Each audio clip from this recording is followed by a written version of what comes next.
Durant des milliers d'années, l'homme a pensé que la lumière était instantanée. Il y en avait ou il n'y en avait pas. Certes, Alhazen, un savant arabe, et plus tard Galilée, avait bien pensé que la lumière avait une vitesse de propagation, mais il n'avait rien pu prouver. En fait, il a fallu attendre la fin du XVIIe siècle, avec les observations d'Olaus Rømer, un astronome danois, et 50 ans plus tard, les travaux de James Bradley, un astronome anglais, pour que le monde soit enfin persuadé que la lumière avait une vitesse de propagation finie qu'on estimait à l'époque proche de 300 000 km par seconde. Bien que satisfaite du résultat, la communauté scientifique savait pertinemment que les valeurs obtenues manquaient de précision. Or, plus que jamais, les savants avaient besoin de précision. Le XIXe siècle va donc être le théâtre d'une course à la précision. Les savants vont mettre au point d'étonnants dispositifs et des machines époustouflantes, toutes plus ingénieuses les unes que les autres, permettant de mesurer la vitesse de la lumière, non plus en observant les astres, mais sur Terre, en laboratoire. Des dispositifs libérant les scientifiques des contingences liées à la mécanique céleste et leur permettant de faire de plus en plus de mesures au moment où ils le souhaitaient. Il y eut d'abord Hippolyte Fizeau et sa machine à roues dentée, avec laquelle il estima la vitesse de la lumière à 315 300 km par seconde. Puis Léon Foucault et son miroir tournant qui proposa 298 000 km par seconde. Ces machines furent modifiées, perfectionnées, chaque intervention réduisant l'incertitude. Tant et si bien qu'au début du XXe siècle, l'Américain Michelson parvenait à ce résultat 299 796 km par seconde avec une incertitude de 4 km par seconde. C'est cet ordre de précision qui est important. Alors, tous les dispositifs mis en place par ces physiciens avaient au moins un point commun. Pour calculer la vitesse de la lumière, il faut d'abord déterminer une distance, puis mesurer le temps que met la lumière pour parcourir cette distance. En effet, vous connaissez la formule, V égale D sur T. La vitesse est égale à la distance sur le temps. Mais plus les scientifiques voulaient être précis, plus cette distance augmentait. Avec Fizeau, la lumière parcourait déjà 17 km. Avec Michelson, 70. Et encore, il y avait toujours une incertitude. Jusqu'où allait-il falloir aller? Eh oui, on n'en voit pas le bout. À la fin du XIXe siècle, de nouvelles avancées sur la nature de la lumière vont révolutionner la mesure de sa vitesse. On comprend alors qu'elle se propage comme une onde, un peu comme l'onde qui se forme à la surface de l'eau quand on y jette un caillou. Attention, ce n'est pas l'eau qui avance, c'est l'énergie produite par la chute du caillou qui se déplace et qui met l'eau en mouvement. La lumière, c'est la même chose. C'est de l'énergie qui se propage à ceci près qu'elle ne met pas l'air qui nous entoure en mouvement.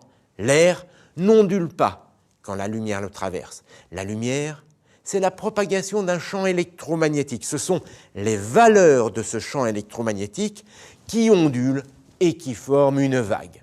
Cela dit, puisque la lumière forme une onde, eh bien, elle en possède toutes les caractéristiques.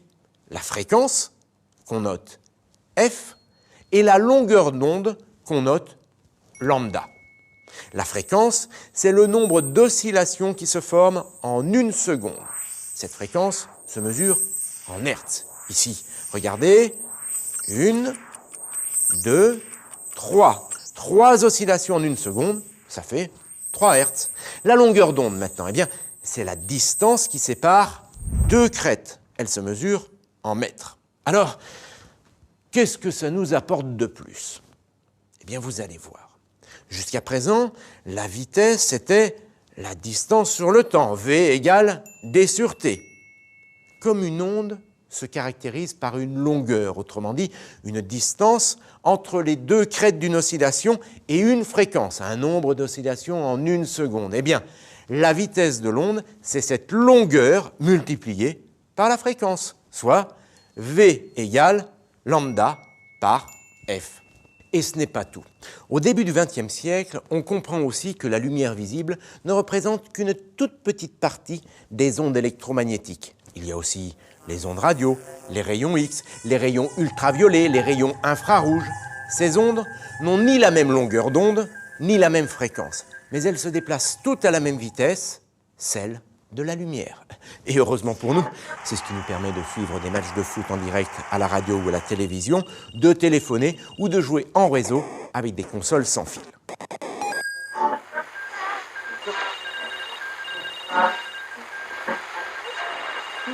Après la Seconde Guerre mondiale, ces ondes électromagnétiques deviennent des supports très intéressants, pour les télécommunications notamment. Les scientifiques mettent au point des outils pour mesurer la longueur d'onde et la fréquence des ondes utilisées. Longueur d'onde et fréquence qu'il suffit ensuite de multiplier pour obtenir la vitesse de la lumière. En un peu moins de 30 ans, on a obtenu plus d'une trentaine de mesures de la vitesse de la lumière, toutes de plus en plus précises. Tenez, en 1973, l'Américain Evenson, en mesurant avec une grande précision la fréquence et la longueur d'onde d'un laser hélium-néon, obtient une vitesse de 299 792 km, 458 mètres et 70 cm par seconde, avec une incertitude d'1,10 mètre par seconde.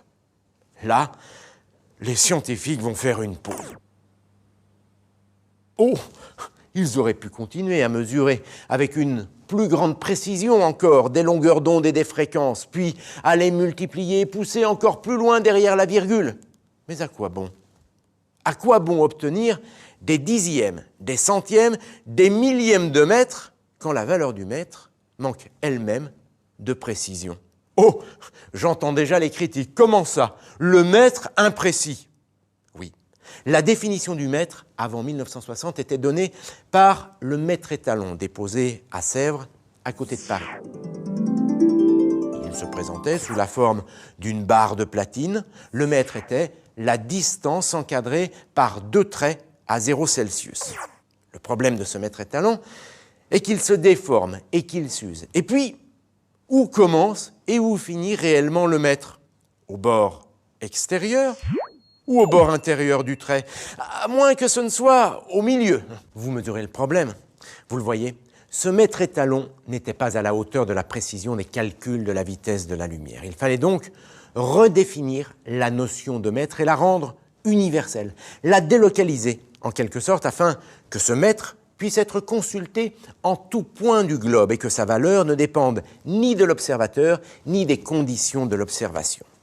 Sachant, d'après la théorie de la relativité restreinte d'Albert Einstein, que la lumière a une vitesse constante dans le vide, que l'on appelle désormais célérité, les scientifiques décidèrent alors d'inverser le problème. Plus question de mesurer la vitesse de la lumière avec ce mètre étalon.